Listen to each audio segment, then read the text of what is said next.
बार problem क्या होती है जब अपन लोग वी ट्राई टू पैल्पेट, कई लोग लेवल नहीं कर पाते, तो आप कई बार इट्स नॉट इजी, आपको खुद की परिस्थिति रोल लगती है, तो आप तो बोलो पेशेंट आप ठीक हो, अगर कुछ रिस्पॉन्ड नहीं कर रहा है, आपने देखा कि सांस नहीं ले रहा, तो समझ जाओगे।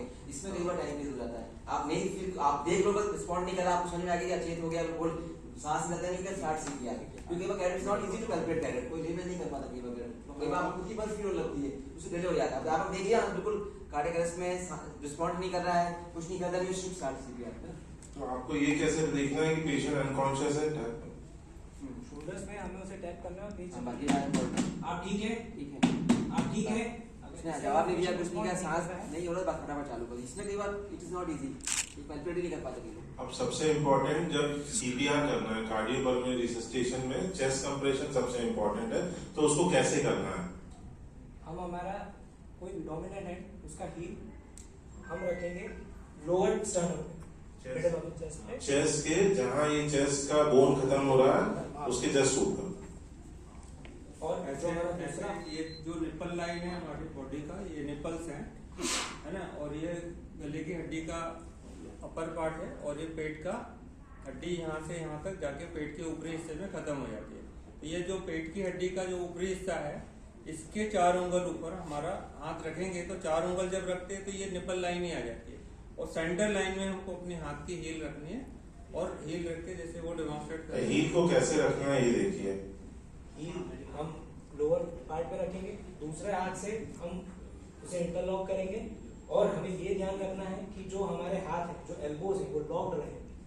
इसको मोड़ना नहीं है, जो एल्बो है उसको मोड़ना नहीं है चेस्ट कंप्रेशन देते समय, और आपकी बॉडी का पूरा वेट सीधे इसके चेस्ट पे आना चाहिए। तो कैसे आएगा? जब ये एकदम परपेंडिकुलर होगा, ठीक है।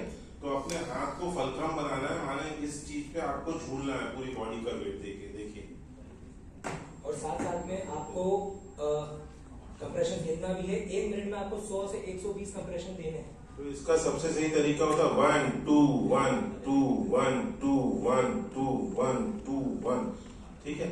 आपको इस तरह से चेस्ट कंप्रेशन करना है, लेकिन इतनी जल्दी भी नहीं करना है कि जो हार्ट है और लंग है वो रिकॉइल ना हो पाए, ठीक है। तो अपन को कंप्रेशन देने के बाद रिलैक्सेशन का भी टाइम देना है, तो 1 2 में रिलैक्स करना है ना, 1 2 1, ठीक है। उसके बाद 30 कंप्रेशन होने के बाद हमें दो बार सांस देनी है, पेशेंट को ब्रीथ देना है।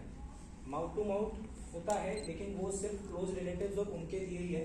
बाकी एक पॉकेट मास्क आता है आजकल, उसको आप यहाँ रख के, उसमें आपको एक चीज ध्यान रखनी है कि जब भी आप सांस दें मरीज को, तो आपको उसका ऐसे सर को उठाना है, चिन लिफ्ट करना है उसका, तो आप ऐसे सांस दें, क्योंकि इससे जो इसकी श्वास नली है, जो एयरवे है, वो ओपन हो जाएगा। ठीक है, और जो आप सांस दोगे वो सीधे लंग्स को फुलाने में मदद करेगी। जब भी आप सांस दें, आपको सिर्फ ये ध्यान रखना है कि चेस्ट राइज हो रहा है या नहीं।